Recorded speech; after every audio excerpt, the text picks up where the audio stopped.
El engendro maldito. Por Ambrose Bierce. No siempre se come lo que está sobre la mesa. A la luz de una vela de cebo colocada en un extremo de una rústica mesa, un hombre leía algo escrito en un libro. Era un viejo libro de cuentas muy usado y, al parecer, su escritura no era demasiado legible porque a veces el hombre acercaba el libro a la vela para ver mejor.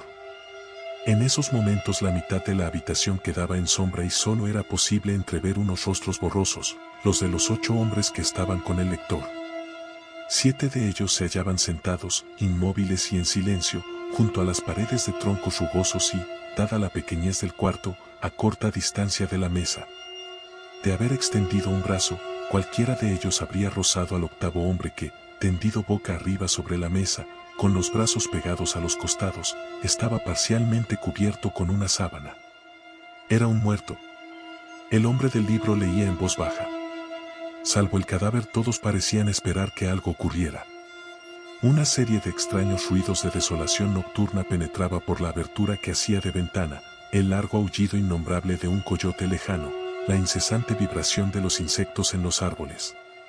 Los gritos extraños de las aves nocturnas, tan diferentes del canto de los pájaros durante el día, el zumbido de los grandes escarabajos que vuelan desordenadamente y todo ese coro indescifrable de leves sonidos que, cuando de golpe se interrumpe, creemos haber escuchado solo a medias, con la sospecha de haber sido indiscretos. Pero nada de esto era advertido en aquella reunión. Sus miembros, según se apreciaba en sus rostros hoscos con aquella débil luz, no parecían muy partidarios de fijar la atención en cosas superfluas. Sin duda alguna eran hombres de los contornos, granjeros y leñadores. El que leía era un poco diferente, tenía algo de hombre de mundo, sagaz, aunque su indumentaria revelaba una cierta relación con los demás.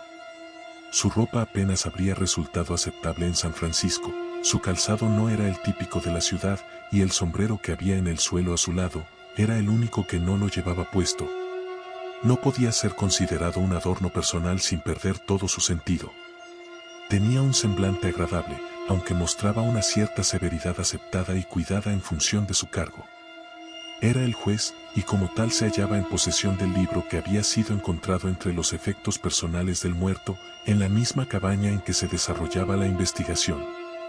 Cuando terminó su lectura se lo guardó en el bolsillo interior de la chaqueta. En ese instante la puerta se abrió y entró un joven.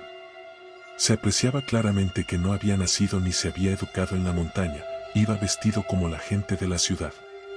Su ropa, sin embargo, estaba llena de polvo, ya que había galopado mucho para asistir a aquella reunión. Solamente el juez le hizo un breve saludo. Lo esperábamos, dijo. Es necesario acabar con este asunto esta misma noche.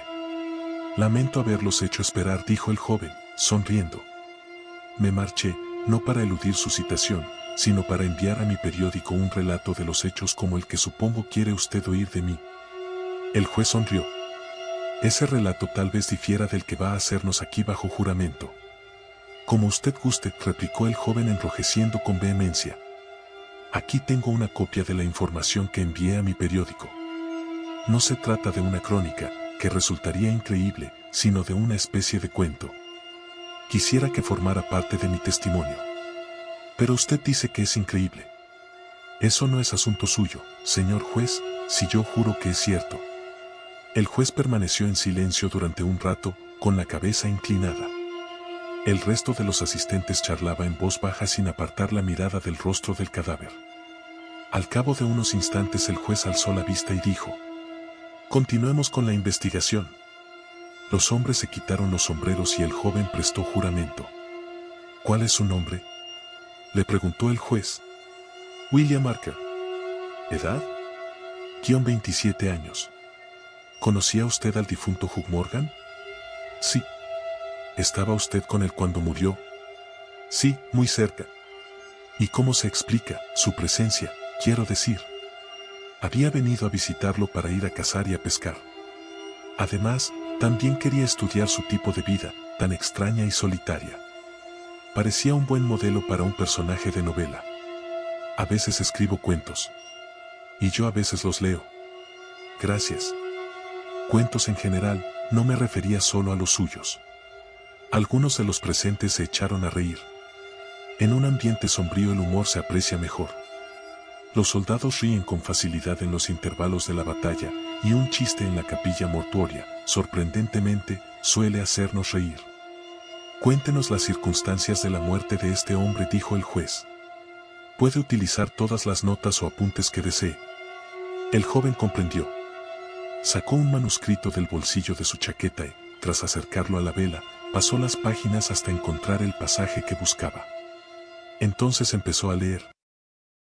Lo que puede ocurrir en un campo de avena silvestre. Apenas había amanecido cuando abandonamos la casa. Íbamos en busca de codornices, cada uno con su escopeta, y nos acompañaba un perro. Morgan dijo que la mejor zona estaba detrás de un cerro, que señaló, y que cruzamos por un sendero rodeado de arbustos. Al otro lado el terreno era bastante llano y espesamente cubierto de avena silvestre. Cuando salimos de la maleza, Morgan iba unas cuantas yardas por delante de mí. De repente oímos, muy cerca, a nuestra derecha y también enfrente, el ruido de un animal que se revolvía con violencia entre unas matas. Es un ciervo, dije. Ojalá hubiéramos traído un rifle. Morgan, que se había parado a examinar los arbustos, no dijo nada, pero había cargado los 2 cañones de su escopeta y se disponía a disparar. Parecía algo excitado y esto me sorprendió, pues era célebre por su sangre fría, incluso en momentos de súbito e inminente peligro. Venga, dije. No esperarás acabar con un ciervo a base de perdigones, ¿verdad? No contestó, pero cuando se volvió hacia mí vi su rostro y quedé impresionado por su expresión tensa. Comprendí entonces que algo serio ocurría, y lo primero que pensé fue que nos habíamos topado con un oso. Colgué mi escopeta y avancé hasta donde estaba Morgan. Los arbustos ya no se movían y el ruido había cesado, pero mi amigo observaba el lugar con la misma atención. ¿Pero qué pasa? ¿Qué diablos es? Le pregunté. ¿Quién ese maldito engendro? Contestó sin volverse. Su voz sonaba ronca y extraña. Estaba temblando. Iba a decir algo cuando vi que la avena que había en torno al lugar se movía de un modo inexplicable. No sé cómo describirlo. Era como si, empujada por una ráfaga de viento, no solo se cimbreara sino que se tronchaba y no volvía a enderezarse, y aquel movimiento se acercaba lentamente hacia nosotros.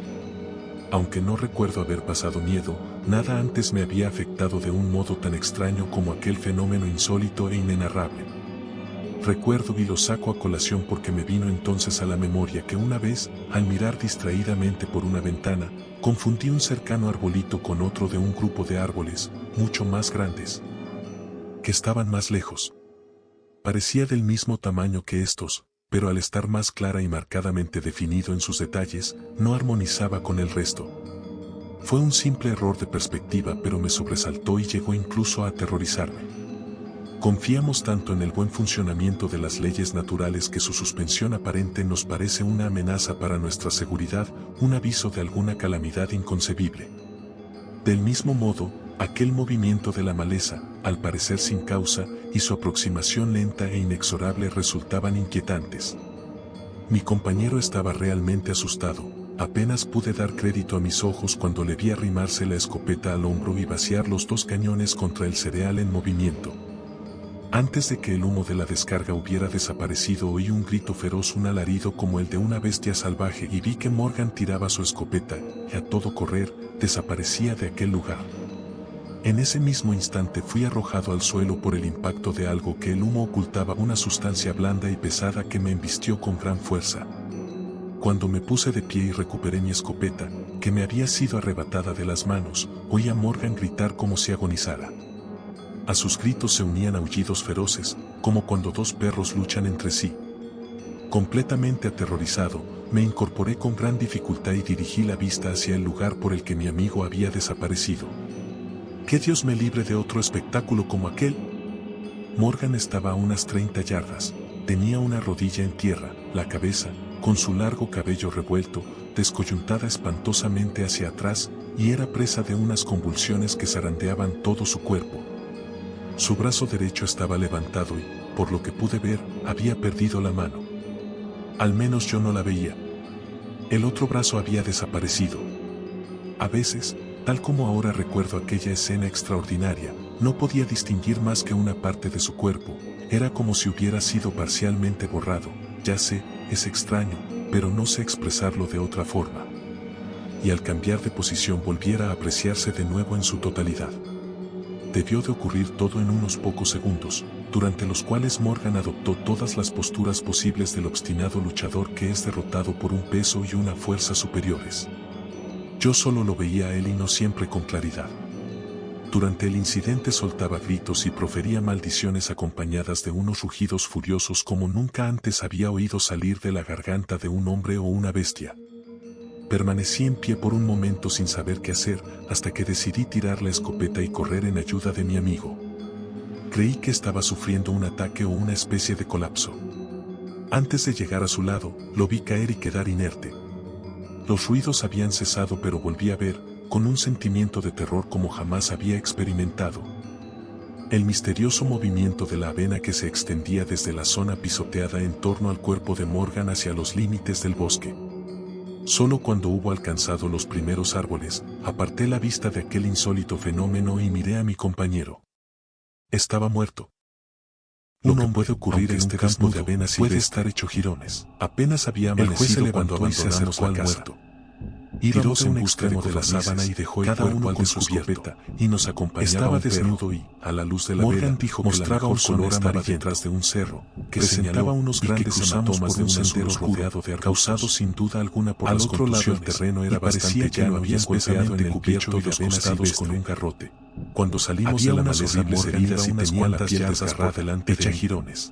De repente el juez llegó hasta el extremo de la mesa y desató el nudo que sujetaba un pañuelo de seda por debajo de la barbilla hasta la parte superior de la cabeza.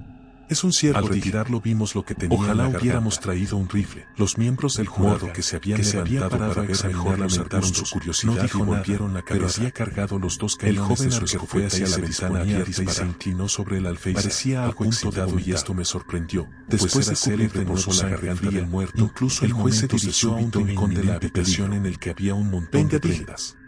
No esperarás a coger una por una y examinarlas mientras la sostenía en alto. No contestó. Estaban destrozadas y rígidas por su rostro y quedé impresionado por su expresión. El resto de los presentes prefirió no hacer un examen más exhaustivo. Serio ocurría, y lo primero que pensé fue que nos habíamos topado cosas antes. Colgué mi escopeta y avancé hasta donde era el testimonio de Archer.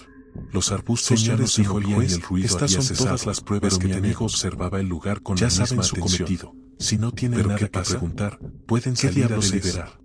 Le pregunté. El presidente del jurado, un hombre de unos 60 años, contestó sin barba y toscamente vestido. Su voz sonaba ronca y extraña. Quisiera hacer una pregunta, señor. Iba a decir algo cuando vi que la avena que había en torno al lugar se movía de un modo inexplicable. Señor Archer, dijo el juez, no sé cómo describir, tranquilo. ¿De qué manera como se ha escapado por una ráfaga de viento? Archer enrojeció de nuevo, pero no contestó, y los 7 individuos se levantaron y abandonaron solemnemente la cabaña uno tras nosotros. Si ha terminado ya de insultar, señor, dijo Archer, antes me había afectado a solas con el tan extraño como aquel fenómeno insólito e inenarrable. En efecto, recuerdo y lo saco a colación. Archer avanzó hacia la puerta y se detuvo con la mano en el picaporte. Al mirar distraídamente, su sentido profesional era más fuerte que su amor propio con otro de un grupo de árboles. Se volvió y dijo, mucho más grandes. Ese libro que tiene ahí es el diario más lejos, ¿verdad? Parecía del mismo tamaño muy interesante porque al estar más clara y marcadamente dejaba de leer sus detalles, no armonizaba con el resto. Al público le gustaría. Fue un simple error de perspectiva. Este libro tiene poco que añadir incluso a aterrorizar, contestó el juez mientras se lo guardaba. Confiamos tanto en todas las anotaciones son anteriores a la que su suspensión aparente nos parece una amenaza para nuestra seguridad. El jurado volvió a entrar y permaneció una calamidad inconcebible que el cadáver, del mismo modo, se perfilaba de la maleza bajo la sábana. Al parecer sin causa, el presidente se sentó cerca del adorable, sacó del bolsillo lápiz y papel y redactó la compañero estaba realmente asustado, que fue firmado dar crédito con más o menos cuando le vi arrimarse la escopeta al hombro y vaciar los dos cañones contra el cereal. Consideramos que el difunto encontró la muerte antes de que el humo de la descarga hubiera desaparecido que sufrió un alarido como el de una bestia salvaje y vi que Morgan tiraba su escopeta y a todo correr desaparecía de aquel lugar. En ese mismo instante fui arrojado al suelo por el impacto de algo que el humo ocultaba, una sustancia blanda y pesada que me embistió con gran fuerza. Cuando me puse de pie y recuperé mi escopeta, que me había sido arrebatada de las manos, oí a Morgan gritar como si agonizara. A sus gritos se unían aullidos feroces, como cuando dos perros luchan entre sí. Completamente aterrorizado, me incorporé con gran dificultad y dirigí la vista hacia el lugar por el que mi amigo había desaparecido. ¡Que Dios me libre de otro espectáculo como aquel! Morgan estaba a unas 30 yardas, tenía una rodilla en tierra, la cabeza, con su largo cabello revuelto, descoyuntada espantosamente hacia atrás, y era presa de unas convulsiones que zarandeaban todo su cuerpo. Su brazo derecho estaba levantado y, por lo que pude ver, había perdido la mano. Al menos yo no la veía. El otro brazo había desaparecido. A veces, tal como ahora recuerdo aquella escena extraordinaria, no podía distinguir más que una parte de su cuerpo, era como si hubiera sido parcialmente borrado, ya sé, es extraño, pero no sé expresarlo de otra forma. Y al cambiar de posición volviera a apreciarse de nuevo en su totalidad. Debió de ocurrir todo en unos pocos segundos, durante los cuales Morgan adoptó todas las posturas posibles del obstinado luchador que es derrotado por un peso y una fuerza superiores. Yo solo lo veía a él y no siempre con claridad. Durante el incidente soltaba gritos y profería maldiciones acompañadas de unos rugidos furiosos como nunca antes había oído salir de la garganta de un hombre o una bestia. Permanecí en pie por un momento sin saber qué hacer, hasta que decidí tirar la escopeta y correr en ayuda de mi amigo.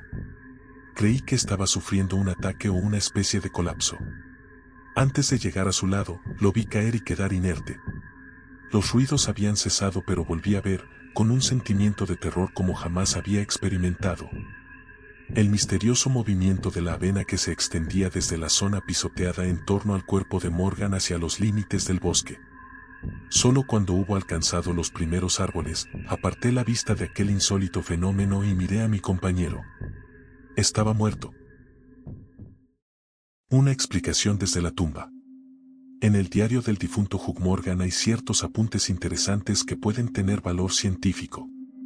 En la investigación que se desarrolló junto a su cuerpo, el libro no fue citado como prueba porque el juez consideró que podría haber confundido a los miembros del jurado. La fecha del primero de los apuntes mencionados no puede apreciarse con claridad por estar rota la parte superior de la hoja correspondiente, el resto expone lo siguiente. Corría describiendo un semicírculo, con la cabeza vuelta hacia el centro, y de pronto se detenía y ladraba furiosamente. Al final echó a correr hacia el bosque a gran velocidad. En un principio pensé que se había vuelto loco, pero al volver a casa no encontré otro cambio en su conducta que no fuera el lógico del miedo al castigo. ¿Puede un perro ver con la nariz? ¿Es que los olores impresionan algún centro cerebral con imágenes de las cosas que los producen? 12. Anoche, mientras miraba las estrellas en lo alto del cerco que hay al este de la casa, vi cómo desaparecían sucesivamente, de izquierda a derecha. Se apagaban una a una por un instante, y en ocasiones unas pocas a la vez, pero todas las que estaban a 1 grado o 2 por encima del cerco se eclipsaban totalmente. Fue como si algo se interpusiera entre ellas y yo, pero no conseguí verlo pues las estrellas no emitían suficiente luz para delimitar su contorno. Uf. Esto no me gusta nada. Faltan 3 hojas con los apuntes correspondientes a varias semanas. 27C. Ha estado por aquí de nuevo. Todos los días encuentro pruebas de su presencia. Me he pasado la noche otra vez vigilando en el mismo puesto, con la escopeta cargada. Por la mañana sus huellas, aún frescas, estaban allí, como siempre. Podría jurar que no me quedé dormido ni un momento, en realidad apenas duermo. Es terrible, insoportable. Si todas estas asombrosas experiencias son reales, me voy a volver loco, y si son pura imaginación, es que ya lo estoy. 3. No me iré, no me echará de aquí. Esta es mi casa y mi tierra. Dios aborrece a los cobardes. 5. No puedo soportarlo más. He invitado a Archer a pasar unas semanas. Él tiene la cabeza en su sitio. Por su actitud podré juzgar si me cree loco. 7. Ya encontré la solución al misterio. Anoche la descubrí de repente, como por revelación. ¡Qué simple, qué horriblemente simple! Hay sonidos que no podemos oír. A ambos extremos de la escala hay notas que no hacen vibrar ese instrumento imperfecto que es el oído humano. Son muy agudas o muy graves. He visto como una bandada de mirlos ocupan la copa de un árbol, de varios árboles, y cantan todos a la vez. De repente, y al mismo tiempo, todos se lanzan al aire y emprenden el vuelo. ¿Cómo pueden hacerlo si no se ven unos a otros? Es imposible que vean el movimiento de un jefe. Deben de tener una señal de aviso o una orden, de un tono superior al estrépito de sus trinos, que es inaudible para mí. He observado también el mismo vuelo simultáneo cuando todos estaban en silencio, no solo entre mirlos, sino también entre otras aves como las perdices, cuando están muy distanciadas entre los matorrales. Incluso en pendientes opuestas de una colina. Los marineros saben que un grupo de ballenas que se calienta al sol o juguetea sobre la superficie del océano, separadas por millas de distancia, se zambullen al mismo tiempo y desaparecen en un momento. La señal es emitida en un tono demasiado grave para el oído del marinero que está en el palo mayor o el de sus compañeros en cubierta, que sienten la vibración en el barco como las piedras de una catedral se conmueven con el bajo del órgano. Y lo que pasa con los sonidos, ocurre también con los colores. A cada extremo del espectro luminoso el químico detecta la presencia de los llamados rayos actínicos. Representan colores integrales en la composición de la luz que somos incapaces de reconocer. El ojo humano también es un instrumento imperfecto y su alcance llega solo a unas pocas octavas de la verdadera escala cromática. No estoy loco, lo que ocurre es que hay colores que no podemos ver. Y, Dios me ampare, el engendro maldito es de uno de esos colores. Fin.